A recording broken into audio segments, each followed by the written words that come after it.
40 hari ini penting bagi para rasul karena mereka melihat, mereka mendengar tentang kebangkitan. Sebagian melihatnya secara fisik, sebagian lagi mendengar cerita-ceritanya, tetapi mereka semua memerlukan kepastian.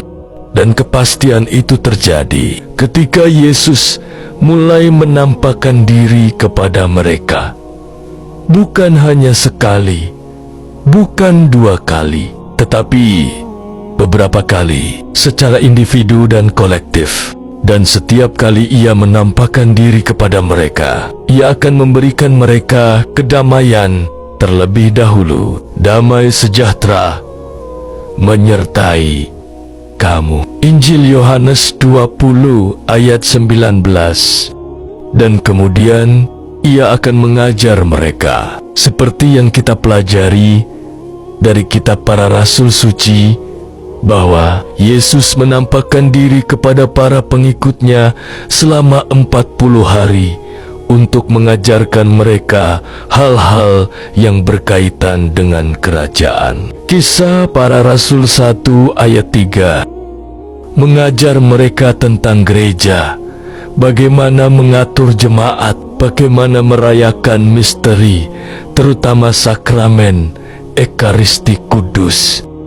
Selama 40 hari ini, Yesus mengajarkan banyak hal kepada para pengikutnya yang kita praktekkan saat ini tanpa menelusuri asal-usulnya pada Injil itu sendiri. Dan beberapa orang biasanya bertanya kepada kami, "Di mana kamu belajar berpuasa?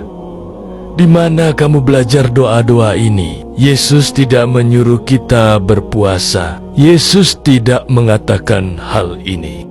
Alkitab tidak mengatakan lakukan ini atau itu. Ya, itu semua benar.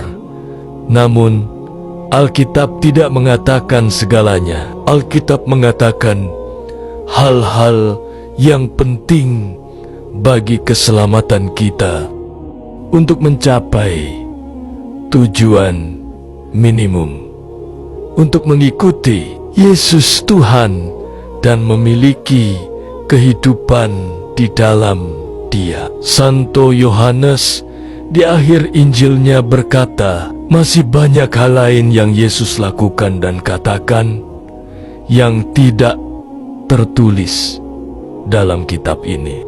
Semua yang tertulis di sini hanya supaya kamu percaya bahwa Yesus adalah Anak Allah. Injil Yohanes 20 ayat 30-31. Selama 40 hari setelah kebangkitannya, Yesus menampakkan diri kepada para pengikutnya dan mengajar mereka.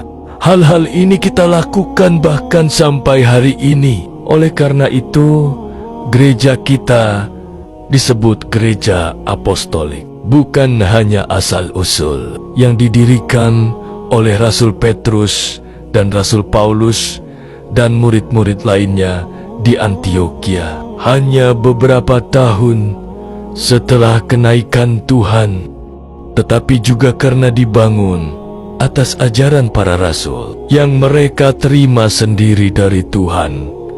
Oleh karena itu, gereja kita bersifat apostolik. Inilah pentingnya 40 hari bagi para rasul. Itu merupakan semacam waktu pembentukan bagi mereka untuk dilatih, untuk diajar, dan untuk ditunjukkan bagaimana mengelola gereja dan pergi keluar serta mengabarkan Injil ke seluruh dunia.